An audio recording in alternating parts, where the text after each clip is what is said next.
Hey, Coach Trevor Gross from CUTigers.com. Do you get the sense from the guys that they're excited about going into their first true road game? Oh yeah, they're excited. Every week's exciting around here. We try to treat every week as a season of its own. We work really hard for each and every game. It's an opportunity to play. Every game is kind of a one-game season. And now we got a chance to have that first true road game for a lot of these guys. So, yeah, there's definitely a lot of enthusiasm and taking on the road.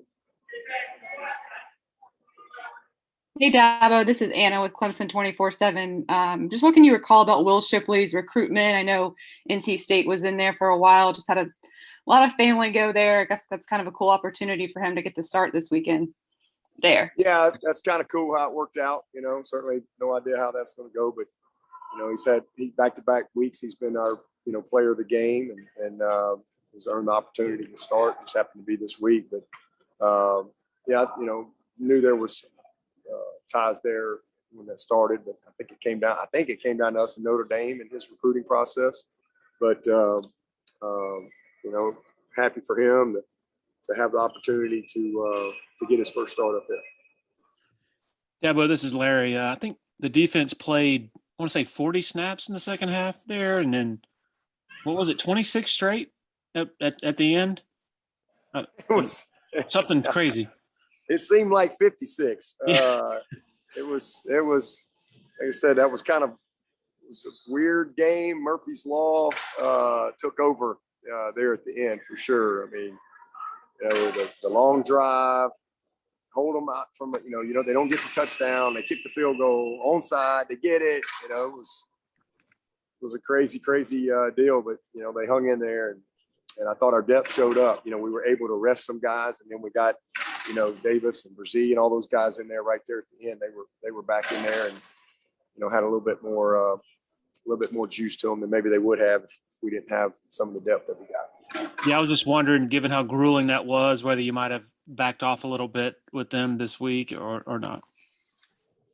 We just do what we do in practice. We got a plan we believe in. The coaches, we know how many plays everybody plays and what they're we've got the GPS stuff that kind of gives us a lot of information, and the coaches kind of manage their groups based on how many snaps they played and that type of stuff. So, but as far as our structure of our practice, no, it's just a normal week. Coach, it's Trevor again. How has Spector's knee held up the last couple of days? He's looked good. Dabo, this is Matt. Going back and watching DJ last year, it seemed like he did pretty well throwing on the run. Is there anything different this year that you've seen, whether it be mechanics or just confidence or anything that you can kind of point to where he's had some troubles with accuracy at times? Well, the nature of the first game was, an issue. Didn't ever got in rhythm. 7 plays in the first quarter, and didn't get in rhythm, and Georgia had a lot to do with that. And then, got better. He got better in the second game. Not perfect, but got better. And then this past game, he played his best game. 72%, 18 of 25, and still missed 2 or 3 plays that we expect him to make, and he expects to make. But he's getting better. It's just we got a lot of new people, and it's all just kind of growing at the same time, and it's just a matter of time. That this group comes together and plays like we know they can. Yeah, but it seemed like he on third down performed really well Saturday. They were throwing a lot of different looks at him pre-snap. Do you think that is a big help for his confidence moving forward, just performing well on third down and moving the chains? And yeah, he did a lot of great. It was his best game, so absolutely he gained some confidence coming out of that game. And again, it's not just him; it's everybody around him too. It all goes together. But we were 9 of 15 on third down, and he in a game that you're seeing things that you didn't practice all week, and I thought it was a heck of a job by him for sure. So, like I said, he didn't play good the first game. He got better the second game, and he just played his best game. Still tons of room for improvement. So that's all you can ask for, and that's what you want to see. And he's just too talented. at some point he's going to put it together, and those around him are going to play like they're capable of playing, and he'll see the fruits of his labor, because there's nobody that works harder than number 5. Hey, Coach, it's David Hood with TigerNet. It's not like you guys have been booed at home, but both DJ and Matt said they were really looking forward to getting on the road, that sometimes that can help a team. You get a little bit more of a bond. You get to spend a little bit more time with your teammates. Do you see that? And do you think maybe this is a good time for this team to kind of get away and play in a road environment? Yeah, absolutely. I've always, I've kind of always liked it. Even when I was a player, it's kind of, us against them, and you're in kind of hostile territory from the bus ride in to pre-game to the game, and it's one of those things that can galvanize you, and you find out. I think you grow a lot in those type of games. You find out a lot about where you are, and it's an experience that as a competitor you always look forward to. And it's a great environment. I've always thought NC State has just an excellent college environment. Their fans they do a great job. Their fans, they show up. It doesn't matter, if they're undefeated or they're not having a great season. The fans are always there. They're passionate, and I've always had a lot of respect for NC State and the passion of their fan base. But it's a fun environment to go. And again, all my playing days and going on the road, whether it be in LSU or Auburn or Tennessee, or coming, to Clemson and going to all these places. I mean, that's fun. And, not everybody can go. A lot of your team is back, and you got your travel roster, and you gotta come together and lean on each other. And cause you're really all you got, man. You're all you got.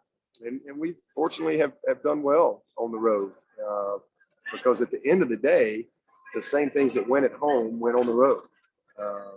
It's really not any difference. And external factors determine your performance. Well, you're never going to be a good team. So you have to get the experience and grow from it. So it'll be fun to see how these guys respond. Is this one of those weeks where you pipe in the wolf howls and the NC State, fight song, and kind of get the guys used to what it's going to be like? Yeah, we try to make, like today, my ears are still ringing, because we try to make it unrealistic, because, if you can function and practice with the type of noise that we pipe in here in practice, and we're inside, if we can function that way, then we'll be fine on game day. Hey, Coach, Lawton Swan. So with a week like this, how do you handle something like Trenton Simpson, where he's going to be out in the first half and going to play in the second half? I mean, how do you guys specifically handle things like that in preparation? Because that's a unique situation. I think he's playing in the first half, unless I miss something. You know something that I don't know? Oh, no, maybe. Yeah. Sorry. Hey, Coach, it's Trevor again. Andrew Booth got a lot of talk in the offseason, but opposite him, Mario Goodrich played every snap on Saturday, had 7 tackles. He's had some setbacks over the years, but seems like he's really coming into his own in his 4th year. He really is. And it's just great to see.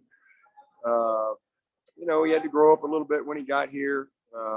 And then it was staying healthy and really being detailed in what he does. And man, he's just come a long way. And super, super proud of him. He's playing very well for us, incredibly consistent, and just really, really proud of the leadership that he's providing day in and day out. He's showing up. He's the same guy every day. He's about his business. He's detailed in his work, and he has a sense of urgency to him. So I'm just really proud of him. He's got an opportunity. He's earned it, and he's taking full advantage of it. Dabo, this is Matt again. Is there any one area in particular you'd like to see the offensive line play better in the running game to try to get that going? Yeah, just communication. I mean, we got too many guys that are that should be blocked unblocked, and it's one thing to get beat on a block. It's another thing when we're not targeted properly, because we didn't communicate. Somebody didn't get the point, and we're working to the wrong backer or whatever. So just just cleaning up our communication is the main thing. These guys are playing hard. I mean, this is a group that plays physical. They're tough. Their effort is great. Man, if we had guys that didn't care or whatever, it'd be different. But man, we got great young men that care deeply. But we got to communicate better and in some areas. And then again, last week with Marcus, he was kind of just, really just not fair to him almost, not experienced enough, and it's put him in a bad spot. So, but that's the number one thing, just communication, and then cleaning up some of the pre-snap penalties. We've had too many pre-snap penalties, whether it be a false snap, a false start, whatever.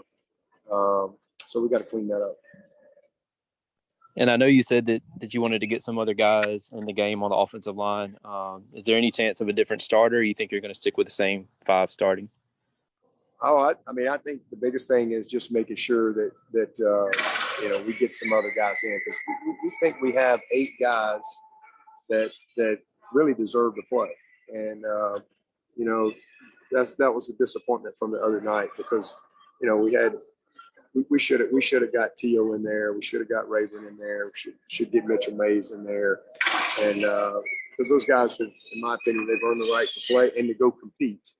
And not that anybody's perfect, but they need the opportunity to go compete. And if we could ever get Trotters, can only play right guard for us right now. But once he gets a little bit further along with that hand, he's one of the more functional players we have, and very smart, very technically sound, very fundamentally sound. So it's just a matter of time getting him back rolling as well. And then Trent Howard's coming. He's really growing and earning our trust as well. Take 1 or 2 more for Coach if anybody has any. Coach, does Thayer Thomas, number 5, remind you of Hunter Renfro a little bit?